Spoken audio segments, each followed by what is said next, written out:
আসসালামু আলাইকুম ৰহমতুল্লাহ বাৰকাত। বন্ধুসকল, আমি গম পাওঁ এতিয়া আমাৰ ৰমজান মাহ আহি আছে। যদি আপুনি বাৰু ৰমজান মাহতো ভিডিঅ'টো চাই আছে, তথাপিও মই এইটো ভিডিঅ'ত ৰমজান মাহত কোনবিলাক বস্তু আমি আঁকোৱালি ল'ব লাগে আৰু কোনবিলাক বস্তু এভইড কৰিব লাগে, এই বিষয়ত ইনশাল্লাহ এইটো ভিডিঅ'ত মই ডিটেইলছ আলোচনা কৰিম। আপোনালোকে ভিডিঅ'টো ফাৰ্ষ্টৰ পৰা লাষ্টলৈকে মন দি শুনিব। ইনশাল্লাহ ৰমজানৰ ফজিলত সম্পৰ্কে গম পাব আৰু কোনবিলাক বস্তু খাছ কৰি আমি এইটো মাহত স্পেচিয়েলি এৰিব লাগে। এইবিলাক বস্তু আমি প্ৰত্যেকজন মানুহে, এজন মুছলমান হিচাপে আমি যোনসকলে ৰোজা ৰাখিছোঁ ৰমজানত, আমাৰ কাৰণে এইবিলাক বস্তু জৰুৰী হয় জনাটো। মই মই ফাৰ্ষ্টত ৰমজানৰ ফজিলত সম্পৰ্কে ইনশাল্লাহ আলোচনা কৰিম। আমি যোনসকলে ৰমজান মাহত ৰোজা ৰাখোঁ, প্ৰত্যেকটো জুমাৰ নামাজ আমি মছজিদত যাই পঢ়োঁ, সেইসকলে ইনশাল্লাহ এই হাদিছটো শুনিছে, ইদা জা ৰমজান ফতিহাত আবৱাবুল জান্নাহ ওগুল্লিকাত আবৱাবুন নাৰ ওচুফিদাতিশ শায়াতিন। মই এইটো কথা ক'ব বিচাৰিছিলোঁ, আমি যোনসকলে প্ৰত্যেকটো জুমাৰ নামাজ পঢ়োঁ আৰু মন দি খুতবা শুনো, সেইসকলে ইনশাল্লাহ হাদিছটো শুনা এনেকুৱা লাগি আছে এতিয়া মই যেতিয়া পঢ়িছোঁ। কাৰণ এইটো ইমামসকলে জুমাৰ নামাজত পঢ়ে, ৰমজান মাহৰ জুমাৰ নামাজৰ খুতবাত এইটো হাদিছ পঢ়ে।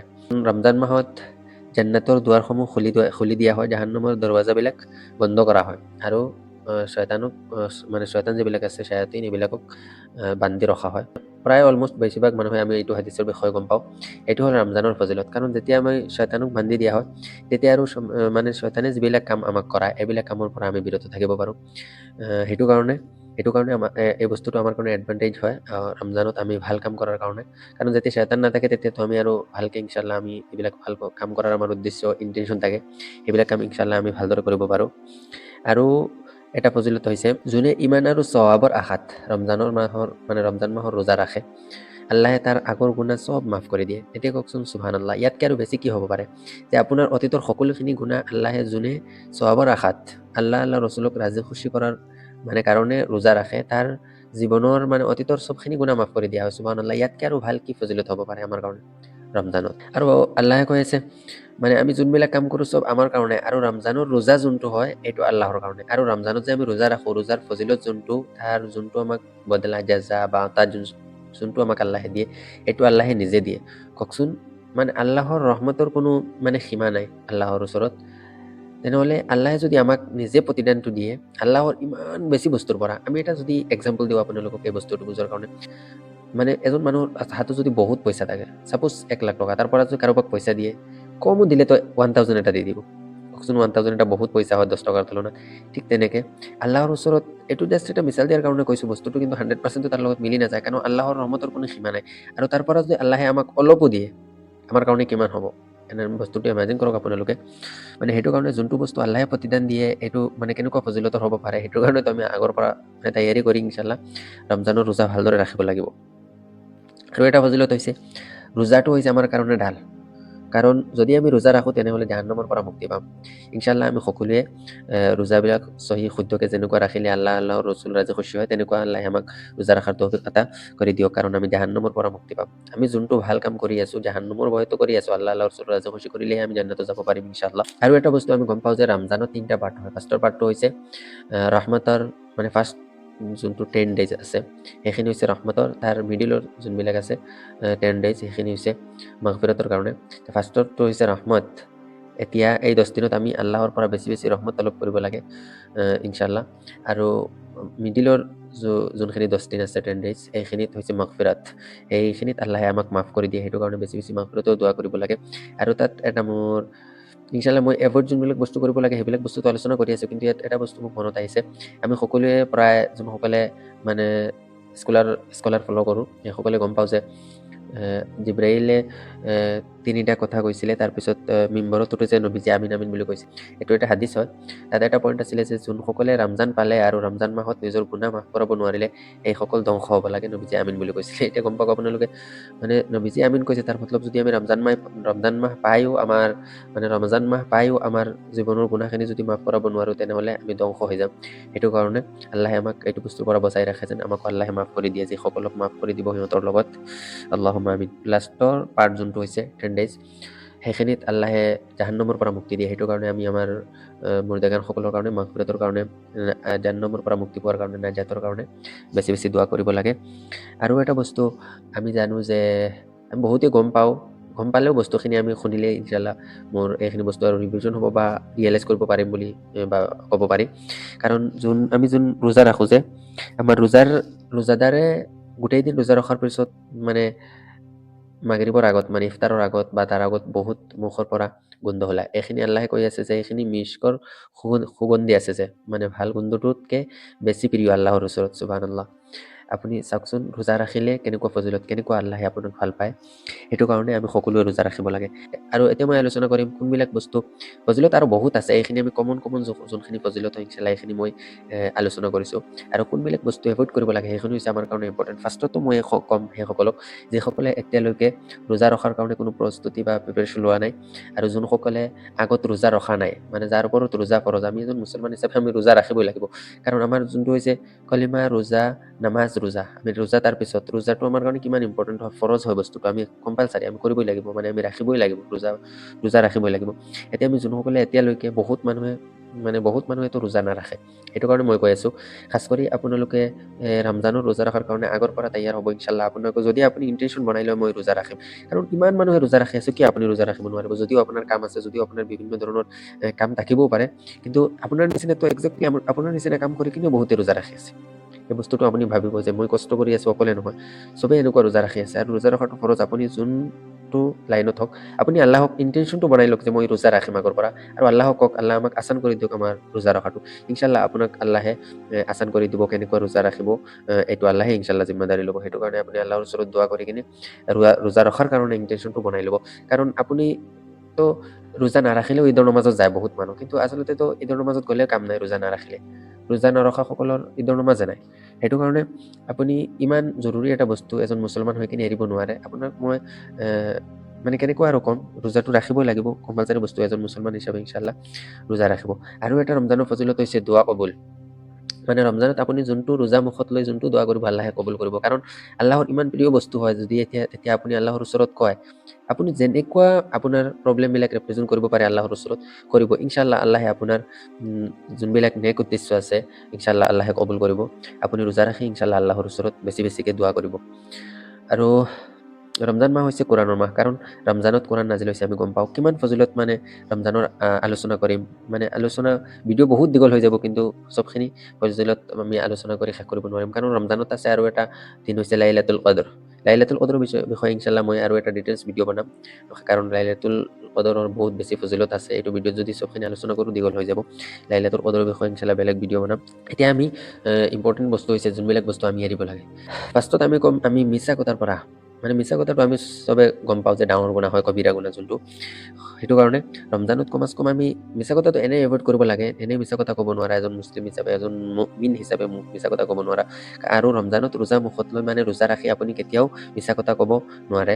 যদি আপুনি মিছা কথা কয় তেনেহ'লে আপোনাৰ ৰোজাই একচেপ্টেবল নহয়। গতিকে এইবিলাক বস্তুৰ পৰা ইনশাল্লাহ আমি বহুত খেয়াল কৰি বাচি থাকিব লাগিব। যদি আপোনাৰ আগৰ পৰা মিছা কথা কোৱাৰ অভ্যাস আছে তেনেহ'লেতো আপুনি মানে বি কেয়াৰফুল। মানে যেতিয়া ৰোজা ৰাখি আছে আপুনি সকলো টাইমত আপোনাক এইটো বস্তু মানে আপুনি ভাবি থাকিব লাগিব যে মই এটাও বেয়া কাম নকৰোঁ বা মিছা কথা নকওঁ, এই বেয়া কামৰ পৰা বাচি থাকিম।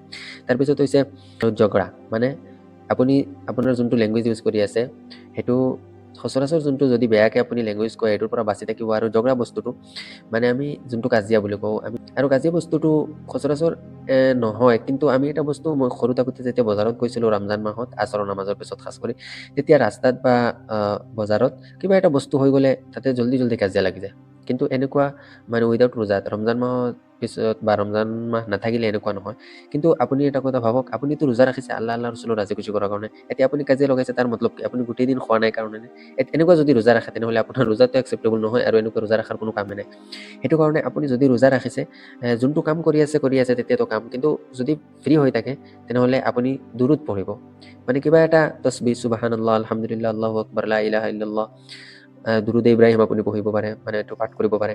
ৰমজান মাহত কিবা এটা ভাল কামত লাগি থাকিব লাগে, কাৰণ সৱাব আমি গম পাওঁ ৰমজান মাহত মানে এনে সচৰাচৰ যোনবিলাক আমি আমল কৰোঁ সেইখিনিৰ তুলনাত ৭০ গুণকে, আৰু এইটো আল্লাহে দিয়ে ৭০ গুণকে, আৰু কিমান আল্লাহে দিব সেইটো আল্লাহে গম পায়। ইমান বেছি সৱাব পোৱা যায় মানে এনে নৰ্মেল দিনৰ তুলনাত ৰমজান মাহত। গতিকে আমি সকলো টাইমত কিবা এটা ভাল বস্তু, কিবা এটা ভাল মানে আল্লাহৰ জিকিৰত লাগি থাকিব লাগে।